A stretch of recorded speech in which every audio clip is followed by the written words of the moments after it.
সকলে আমার প্রীতি ও শুভেচ্ছা নেবেন, আশা করি ভালো আছেন।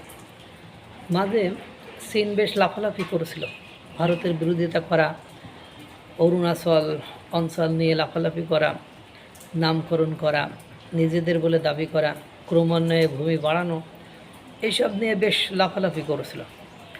যখন তারা লাফালাফি করলো, ভারত তখন বলল টিট ফর ট্যাট, বেটাকে একটু আঘাত করতে হয় বা ব্যাটার একটু উপযুক্ত শিক্ষা দিতে হয়।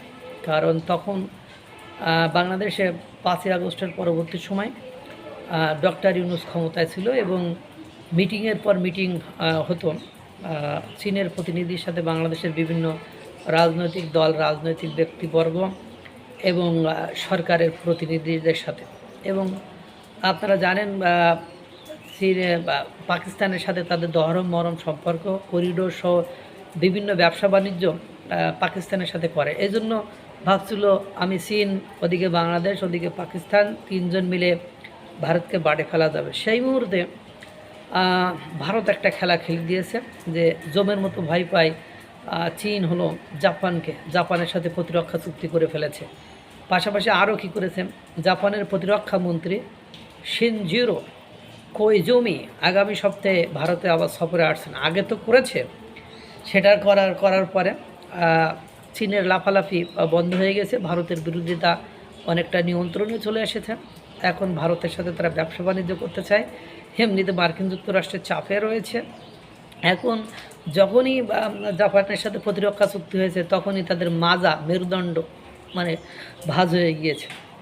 এটাই হলো ভারতের ডিপ্লোমেসি, এটাই হলো ভারতের কূটনীতি। এখন আবার সম্প্রতি কী হচ্ছে, জাপানের প্রতিরক্ষামন্ত্রী শিনজিরো কোইজুমি আগামী সপ্তাহে ভারতের সফরে আসছেন। জাপানের প্রতিরক্ষামন্ত্রী শিনজিরো কোইজুমি আগামী সপ্তাহে ভারতে সফরে আসছেন। তিনি ভারতের প্রতিরক্ষামন্ত্রী রাজনাথ সিংয়ের সঙ্গে গুরুত্বপূর্ণ আলোচনা করবেন এবং ভারতীয় নৌঘাটিও পরিদর্শন করবেন।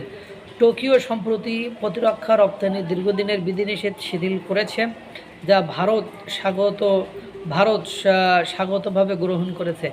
এই সফর দ্বিপাক্ষিক প্রতিরক্ষা সহযোগিতাকে আরও জোরদার করবে বলে আশা করা হচ্ছে। এতে করে পাকিস্তান এবং চীনের মেরুদণ্ড ভেঙে যাবে।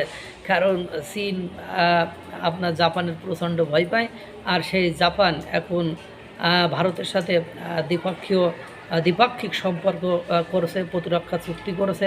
সুতরাং বুঝতেই পারছেন, দিল্লি কা লাড্ডু খাইলেও পস্তাবেন, না খাইলেও পস্তাবেন। সুতরাং এখন একটা জিনিস সম্প্রতি আমি দেখছি, ভারত যেখান যাচ্ছে, চীন সেখান হাত পা গুটিয়ে ফেরত আসছে। কারণ ইতিমধ্যে তারা শ্রীলঙ্কায় একটা বাড়ি খাইছে, পাকিস্তানে বাড়ি খাইছে, মালদ্বীপে বাড়ি খাইছে, ভুটানে বাড়ি খাইছে, নেপালে বাড়ি খাইছে। সুতরাং ভারত যেখানে যাচ্ছে সেখানে চীন গেলেই আঘাত খাচ্ছে। মহান সৃষ্টিকর্তা সকলকে ভালো রাখুক, সুস্থ রাখুক।